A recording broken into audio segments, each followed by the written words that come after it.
Excel has a great deal of computational capability when you work with dates and times.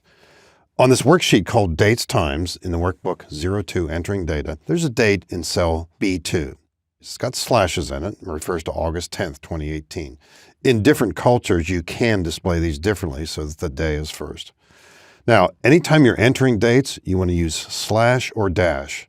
If I type this same entry with a dash, 8-10-18, enter, I'll get the same display. Anytime you use slash or dash, Excel evaluates that information as if it could be a date, and if it is, it aligns it on the right-hand side of the cell. If you type a date that doesn't exist, for example, November 31st, I'll even type in the 4-digit year here, when I press enter, Excel does something a little different.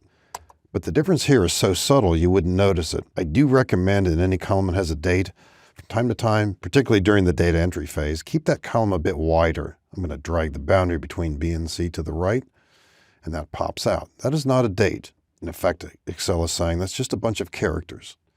Behind the scenes, and you don't need to know too much about this, but every single date has a separate value, starting January 1st, 1900. And that means when you're entering this is actually a value. That's partially the reason why this is right aligned. And because it is a value, you can write formulas that refer to this. Or if you have two different dates, you could subtract them to calculate the difference. I think you can recognize how important that is in banking and finance and all kinds of different endeavors. If I write a formula right here, and I know some of you haven't yet worked with formulas, I'm going to type equal B2, that's this cell, plus 100. I'm going to be getting a date that's 100 days after August 10th. And there it is, November 18th. That's 100 days later. The formula adds 100 to it. And I just as easily could have subtracted that 100 also. When you work with times, enter them with colons. Now, you may choose to type AM, PM. If you're more familiar and prefer that style, you would type this same entry here as 4:43 space P. And of course, if we're AM, space A, so on. So you can use either style, and you can adjust them or switch when necessary as well, too. And here, too, behind the scenes, you actually have entered a value. It's a fractional part of the day. So if you were to type in, for example, 6 p.m., that's 3/4 of the day. The number 0.75 is being stored in the background.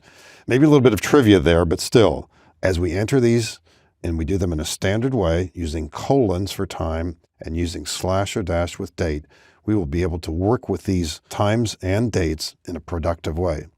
And on the Formulas tab in the ribbon, there are a whole bunch of functions related to date and time.